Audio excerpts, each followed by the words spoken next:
Only the Father knows the hour. An answer to a sincere question. A thoughtful Muslim often asks how Yeshua can be divine if he himself said that only the Father knows the hour. If he were truly God, the question goes, he would know everything. At first glance, the verse seems to settle the matter. It deserves a real answer.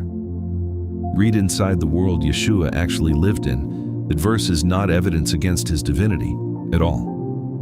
It is some of the most tender covenant language in the New Testament. To see it, you must understand the ancient Jewish wedding, because Yeshua was speaking as a bridegroom and every word was deliberate. Throughout the New Testament, Yeshua calls himself the bridegroom and his followers the bride. This is not a stray metaphor. It is the key that unlocks the verse. In Jewish tradition, the groom paid a bride price to the bride's family before the marriage, honoring her worth. Yeshua paid such a price for his bride with his own life on the cross. The dowry the bride brings in return is the gift of our lives given back to him.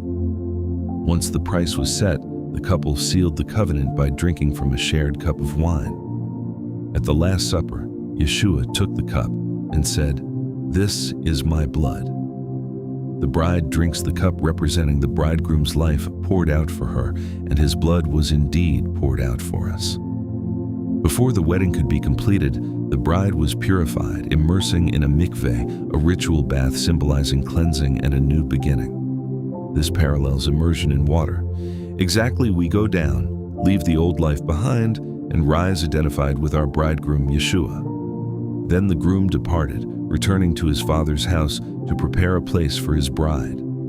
Yeshua says precisely this: "I go to prepare a place for you in my Father's house." But the bride was not abandoned. She was given a pledge as proof of the covenant testimony that she belonged to him and carried his name. When Yeshua ascended, he left such a pledge the Ruach HaKodesh, who testifies that we belong to him. A betrothal also required witnesses, and this fits too. The Father and the Spirit both testify to the Son. In the Jewish wedding, only the Father decided when the preparations were complete. The Son did not announce the day, he waited on his Father's word.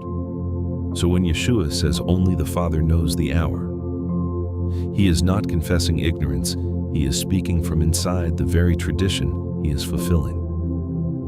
The Father holds the authority to declare the timing the Son in his human nature submits to it. This is no gap in his divinity, it is the bridegroom keeping the wedding custom perfectly. Remember who Yeshua is, fully divine and fully human at once.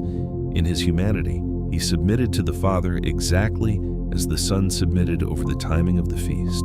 When the time came, it was sudden. The groom would arrive in the night with shouts and the blast of the shofar to carry his bride away. So Yeshua tells us to stay ready, for you do not know the hour. And 1 Thessalonians 4 says, "The Lord himself will descend with the sound of a trumpet. Then the bride is brought to the wedding feast." Yeshua said he would not drink the fruit of the vine again until he drinks it new in his Father's kingdom. That too is wedding language. So the imagery is deliberate. Yeshua presents himself as the covenant bridegroom, the one who pays the price, prepares the place, sends the Spirit as a pledge, and will return for his bride. He was not admitting he lacked knowledge. He was speaking the language of love. Here is the heart of it. The very verse raised to deny that Yeshua is divine is the verse that reveals how deeply he loves you. It is not the language of a lesser being who does not know things. It is the language of a bridegroom who has paid everything gone to prepare a place and promised to return at an hour his Father alone will choose.